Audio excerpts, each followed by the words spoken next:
ಸೂರಿಕುಮೇರು ಹೆದ್ದಾರಿಯಲ್ಲಿ ಕ್ರಾಸಿಂಗ್ ನೀಡಬೇಕಾಗಿ ಒತ್ತಾಯಿಸಿ ಜನವರಿ 16ರಂದು ಸೂರಿಕುಮೇರ್ ಜಂಕ್ಷನ್ ರಾಷ್ಟ್ರೀಯ ಹೆದ್ದಾರಿಯಲ್ಲಿ ಬೃಹತ್ ಪ್ರತಿಭಟನೆ ನಡೆದಿದೆ.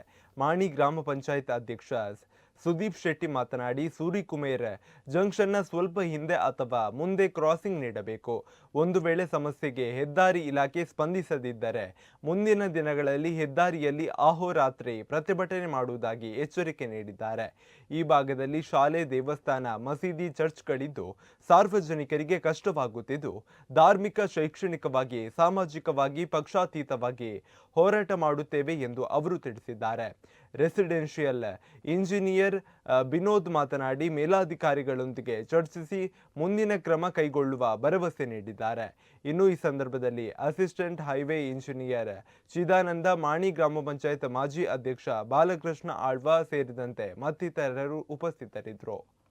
ಕೇರಳದ ಗಡಿಭಾಗದಲ್ಲಿ ನಡೀತಿರುವಂತಹ ಪ್ರತಿಭಟನೆ ಅದಕ್ಕೆ ಆ ಹಂತಕ್ಕೆ ಹೋಗದಾಗೆ ಮೊದಲೇ ನೀವು ಅದಕ್ಕೆ ವ್ಯವಸ್ಥೆಯನ್ನು ಮಾಡದಿದ್ದರೆ ಮುಂದಿನ ಹಂತದಲ್ಲಿ ಆ ವ್ಯವಸ್ಥೆ ಇವತ್ತು ಕೇರಳದ ಗಡಿಭಾಗದಲ್ಲಿ ಆಗಿದೆ.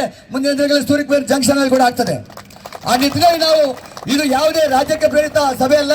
ಸಮಸ್ತ ರಾಜಕೀಯ ಪಕ್ಷಗಳು, ಸಮಸ್ತ ನಾಗರಿಕರು, ಸಮಸ್ತ ಮತ ಬಾಂಧವರು ಸೇರಿ ಒಂದು ಪ್ರತಿಭಟನೆ ಮಾಡ್ತಾ ಇದ್ದೇವೆ.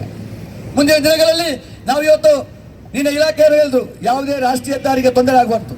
ನಮಗೆ ಗೊತ್ತು, ನಮ್ಮ ಕೂಡ ಜವಾಬ್ದಾರಿಯುತ ವ್ಯಕ್ತಿಗಳಾಗಿ ಅದಕ್ಕೆ ಯಾವುದೇ ತೊಂದರೆಯನ್ನು ಕೊಡುವುದಿಲ್ಲ. ಮುಂದಿನ ದಿನಗಳಲ್ಲಿ ಇದಕ್ಕೆ ಯಾವುದಾದರೂ ಒಂದು ಕ್ರಮವನ್ನು ಕೈಗೊಳ್ಳಲಿದ್ದೇವೆ. ನಾವು ಇದೇ ಜಾಗದಲ್ಲಿ ಅಹೋರಾತ್ರಿ ಉಪವಾಸ, ಅಮರನಾಥ ಉಪವಾಸವನ್ನು ಮಾಡುವಂತ ಪ್ರತಿಭಟನೆಯನ್ನು ಕೂಡ ನಾವು ಮಾಡ್ತೇವೆ.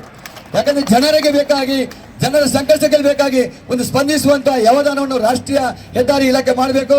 ಅದೇ ರೀತಿ ಈ ಒಂದು ಗುತ್ತಿಗೆದಾರರು ಕೇಳಿದ್ರೆ ಅದು ನಮಗೆ ಗೊತ್ತಿಲ್ಲ, ರಾಷ್ಟ್ರೀಯ ಹೆದ್ದಾರಿ ಅವರು